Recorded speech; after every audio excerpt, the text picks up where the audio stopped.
Hello family, Heaven's High. This is a video for beginners. If you have been called to creating tensor rings, this is the video for you. We are heading into a time where tensor rings will become very popular, and hopefully everybody has one in their house, on the water. There's so many uses to these sacred rings. They're basically creating a field of life force energy that is beneficial to all life and increases the vitality of everything within its field.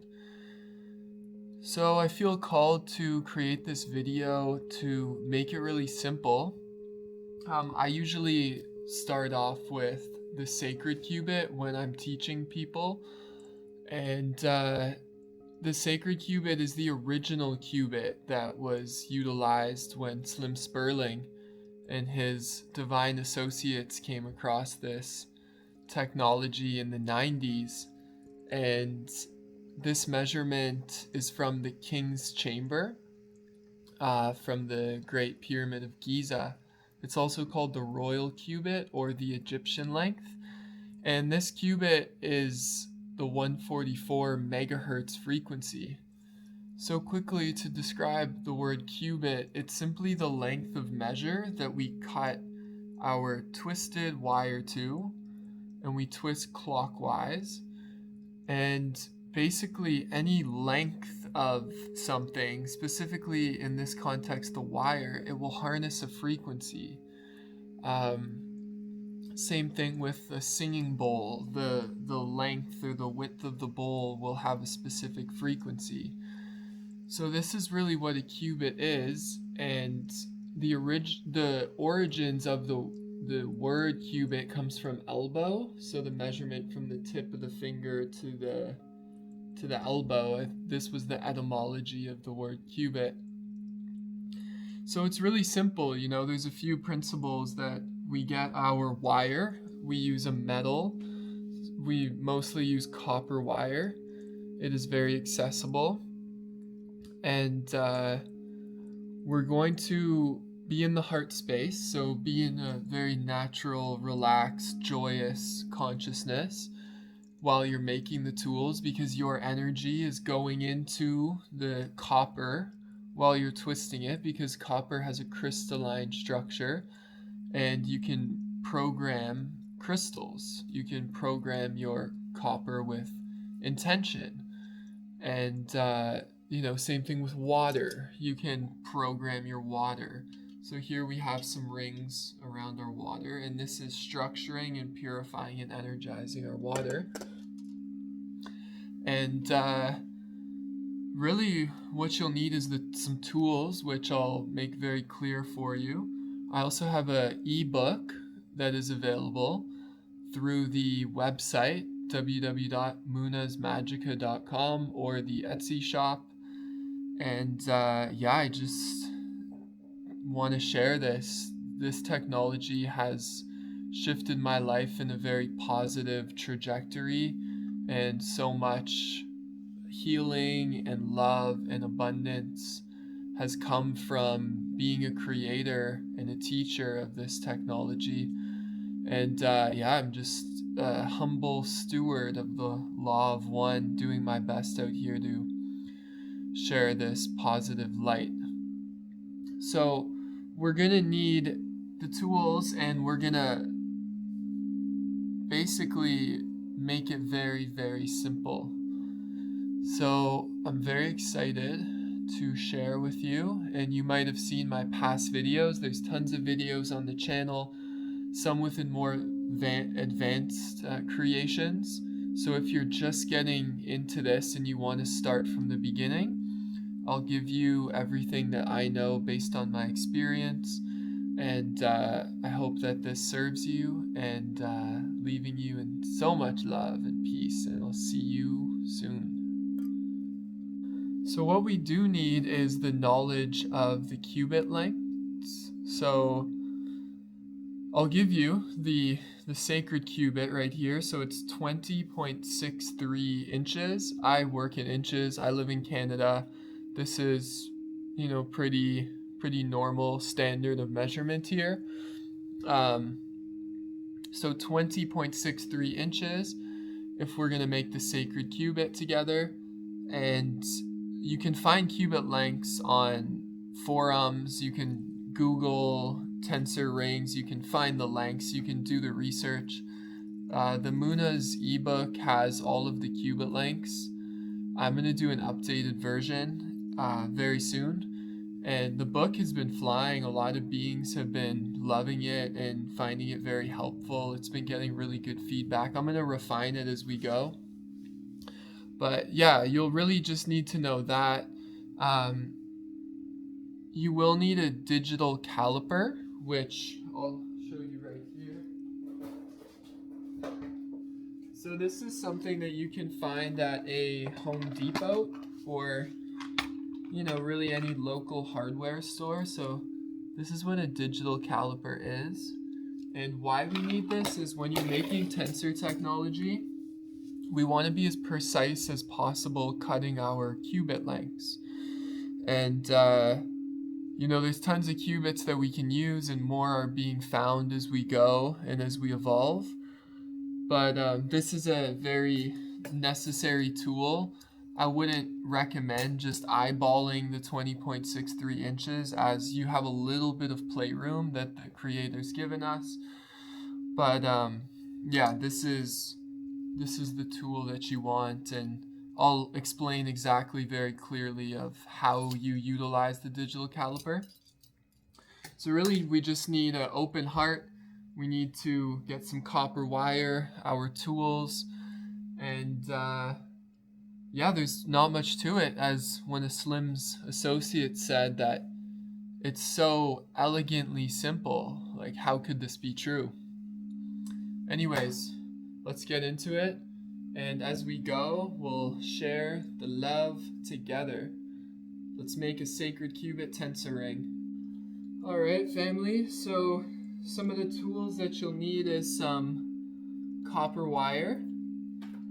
So I've sourced this from a Home Depot, this specific wire, but I get wire from many places. And you can kind of just look around. If you want to get wire immediately, you can go to a hardware store. Some places carry the wire. This right here is a solid wire, so you'll want to get some solid copper wire.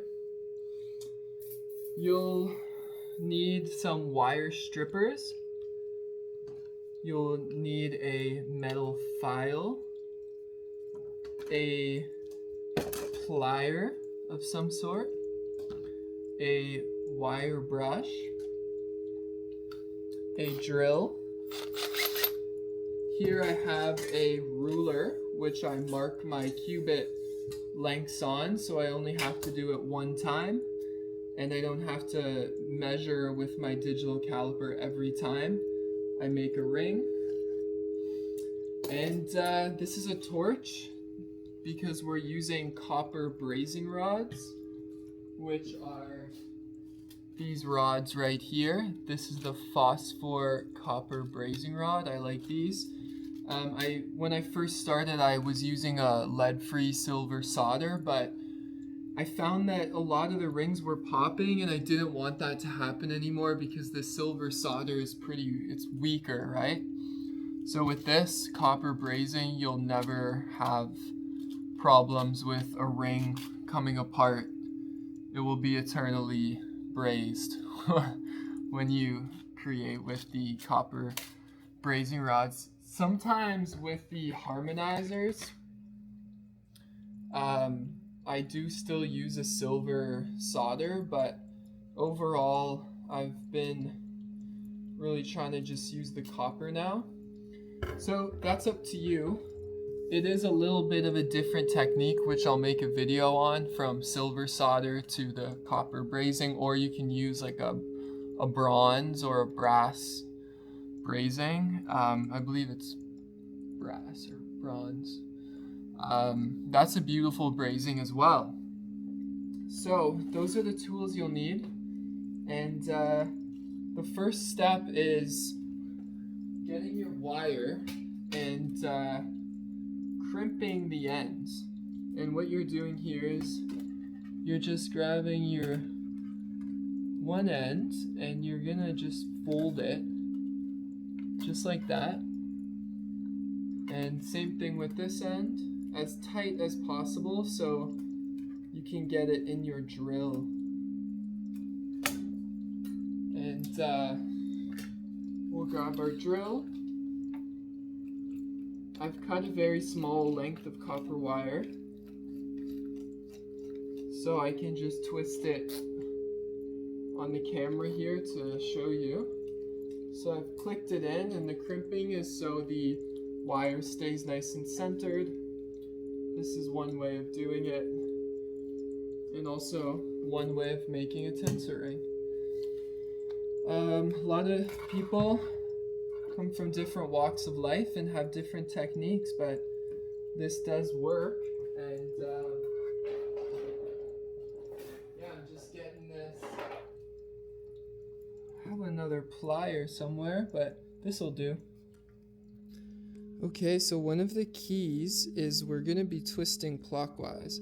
When I first started making rings, I was looking at the drill like this, literally this perspective, and it was spinning this way, and I was thinking it was clockwise. And I had a friend at the time message me, he's like, Moona, I think that you're twisting the wrong way. And I'm like, oh boy. And that was a whole integrous revelation as well. Anyways, just want to save you from going through that. So you'll be going to the right when you're looking down on the drill, and that is what clockwise is. Okay, so we're going to twist our wire now. So for the sake of this video, I'm just going to show it on the screen here, and that's why I've cut a small amount. You usually hook it, just find a hook and create a hook, and you're going to kind of hook it, and then you're going to twist. And while we twist, just send positive, loving vibrations into the wire.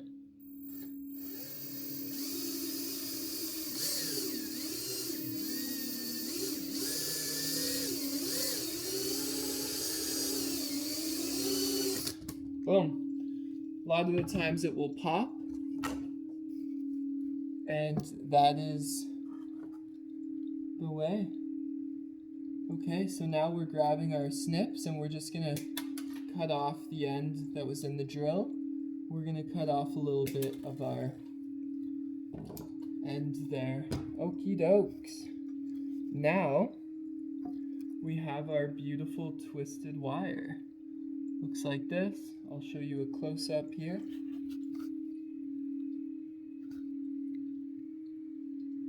So that's what you're going to be working with, and that will be enough for a sacred cubit measurement. So next thing, we're going to just file one of our ends, and why we do this is we make it perfectly straight, so we get as precise cubit measurement as possible, because we are human. So nice and flat and straight. You can look with one eye and be like, yep, that's good.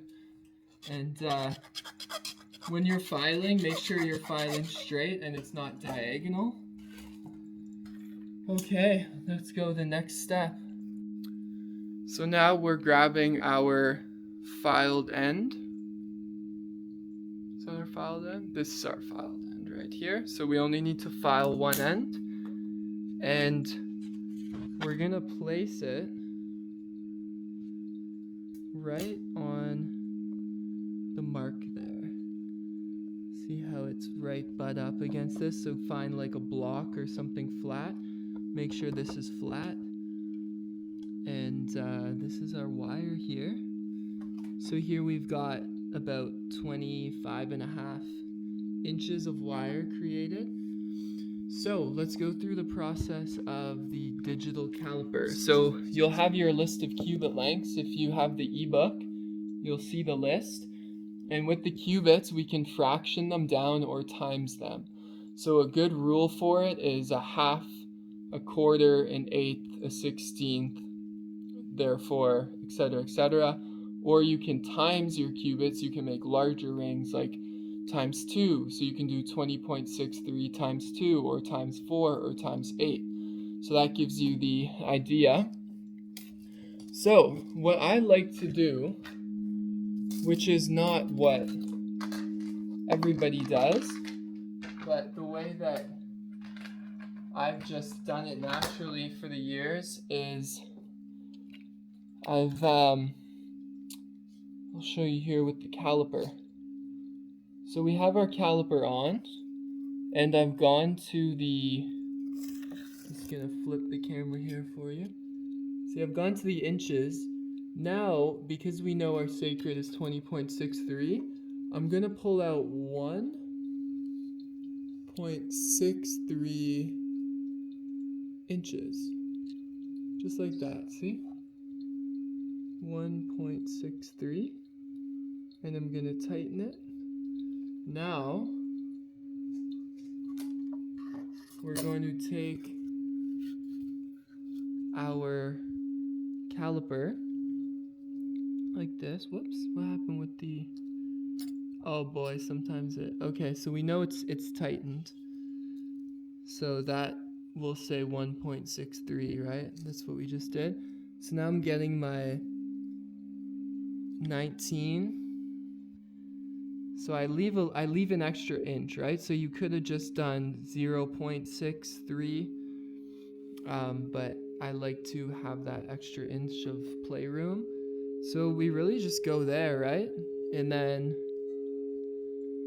you're basically gonna mark it. Let me get a pen out here. And as I said, once you have this ruler, you only have to do it one time. So we've put this precisely right in the middle of that 19-inch mark. Now we're gonna grab a pen or a pencil and just make a mark very thinly. So try to get a very thin utensil there. And this is what we have, see? So now we know that's our sacred qubit. You can write sacred qubit with the megahertz if you want, 144. And that's how you use the caliper. So same thing with every qubit. And then you just have a beautiful ruler with all of the qubit measurements. Okay, so the next key is we grab our wire strippers. Make sure this is butt up, right? Keep an eye, and for the sake of this video, I'm gonna mark right on the line where we measured, and I'm gonna grab the wire snips and cut to the right of the line. And why we cut to the right of the line is because we don't want to undercut. If anything, we can file down. So you'll see here that we cut a little bit to the right of the line on purpose so we can file down and get a perfect qubit length. So now we're going to grab our file.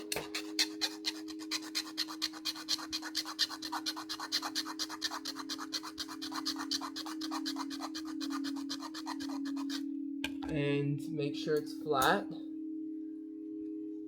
And that almost did it there.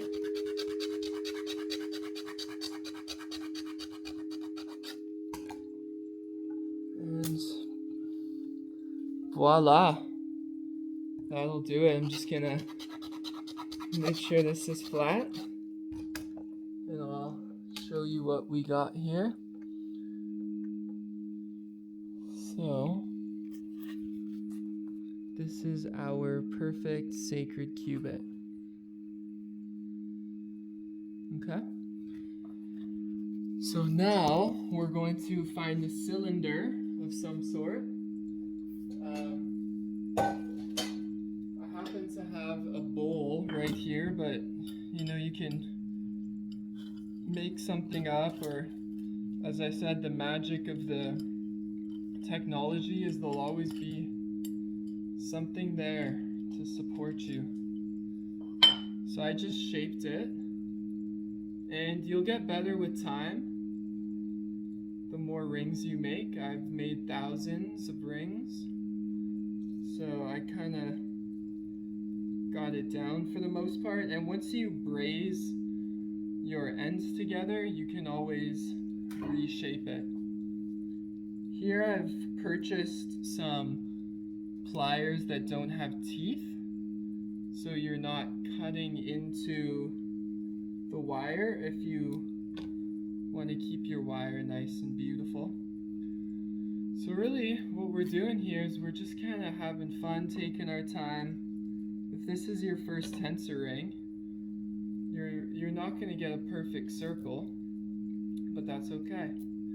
You might, you probably will actually. I didn't, so I can't assume anything. But yeah, this is perfect, right? So these two ends meet perfectly, and this is a key about making tensor rings, is that you have your joints meeting. And this just happened to meet. It's not all the time this happens, but a lot of the time it does. So really we're ready to braze, so it's that simple. And I'm going to get my brazing rod and vise out, and we're going to braze. Okay, so I've got a nice little vise here. So you can purchase a vise. It makes things a lot easier. I used to use alligator clips, but I found a vise was the best.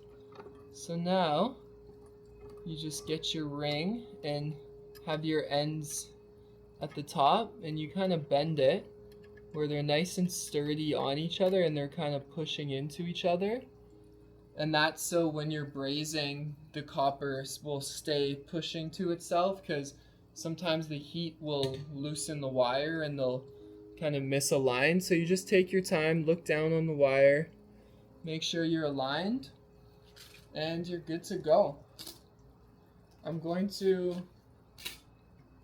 get the brazing rod and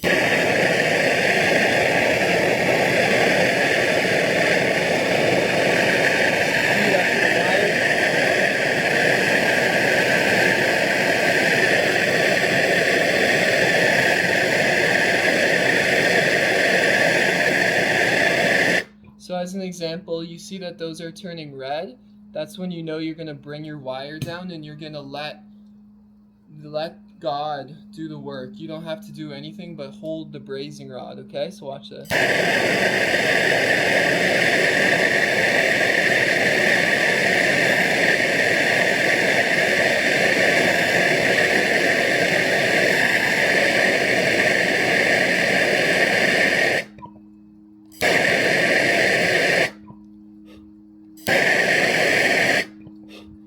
And that's it. So with brazing, there is different ways that you can do it. As I've said, this is the copper way. There's the silver way, which doesn't take as much heat, but it's a weaker hold. Or if you have an acetylene torch, where you can research what that is, it basically creates a quick zip. Rather than this, it takes a little more time for the metal to heat up, and that's why we have that dark, the copper changes color. So what you can do is let this cool for a little bit, and you can actually just give it a little tap or like hammer it down to awaken the wire again. But really that's it to create a tensor ring. So now we have a field of life force energy, and this is the 144 megahertz.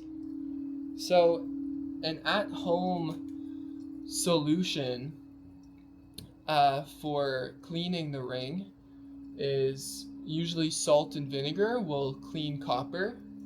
So you can create something called a pickle, keep it in your garage or your workspace or wherever, and pour some vinegar, put some salt, and you just, once your ring cools down, you can put it in the pickle.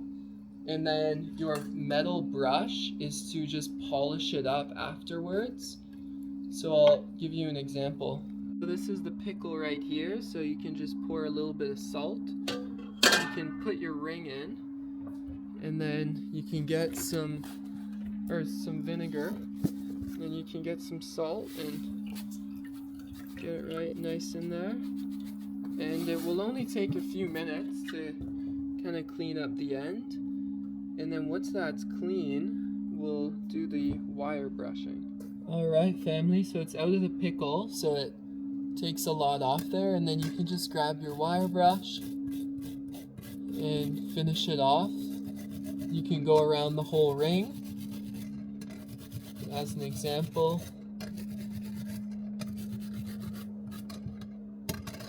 Flip it over, get a lot of the gunk off the merging point, and that's really it.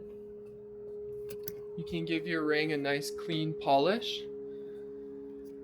And that's how you make a sacred qubit tensor ring. So we can put this right on our water, and now that is beaming our water along with our other rings.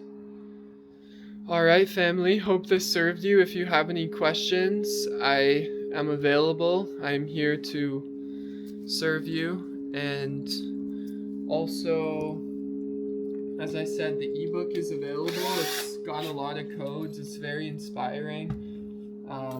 If you really resonate with creating this technology and want to go on this journey, I'm here for you and leaving you in the love and the light, and enjoy this now moment.